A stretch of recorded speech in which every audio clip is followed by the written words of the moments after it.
The reason the poor and the middle class never break their cycle is because they never confront their conditions. The poor think in terms of scarcity, the middle class think in terms of things, and the wealthy think in terms of assets and time.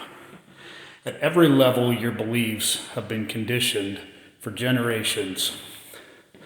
The reason that the rich get richer and the poor get poorer is because the conditions of the rich are much more favorable than that of the poor.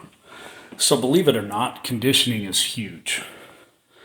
The conditioning of the poor oftentimes tends to put a ceiling on what they can achieve.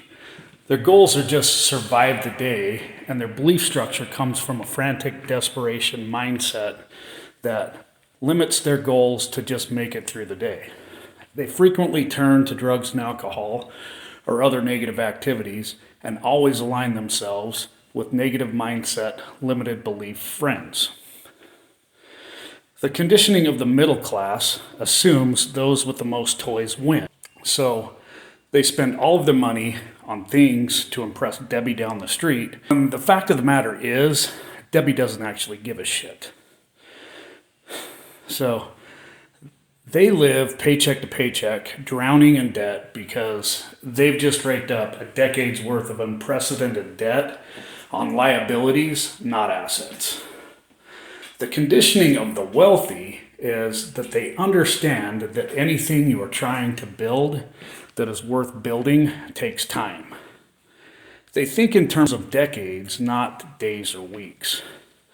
They also realize that time is one of the, if not most valuable commodities. So rather than buying things, they buy time. They buy assets that allow them to buy back time. And when they do buy things, it has to meet one of two criteria. One, they only buy things they need. And when I say need, I mean it either makes them better, makes their lives easier, or saves them time. If it doesn't check at least one of these boxes, they don't need it. And two, it has to be able to be a tax write-off.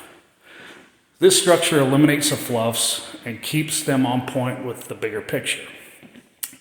If you want to advance your situation, you have to change the conditions. Change your habits, change your friends, sell your shit, and become educated on something that you are good at, that can scale over a decade or longer, and learn to be disciplined enough to stick to the plan and play the end game, not the give it to me now game. You've all heard the story, you can lead a horse to water, but you can't make him drink.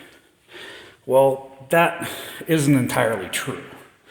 If the horse is in a stall with a constant water source and I lead him to water, he may or may not drink. However, if I change the conditions and don't give him water for a day, I salt him as quickly as I can, and I ride the hell out of him for several hours, I can all but ensure when I lead him to the damn water. By changing the conditions, you can change behavior. Changing the behavior changes the belief structure. Changing the belief structure changes your fate.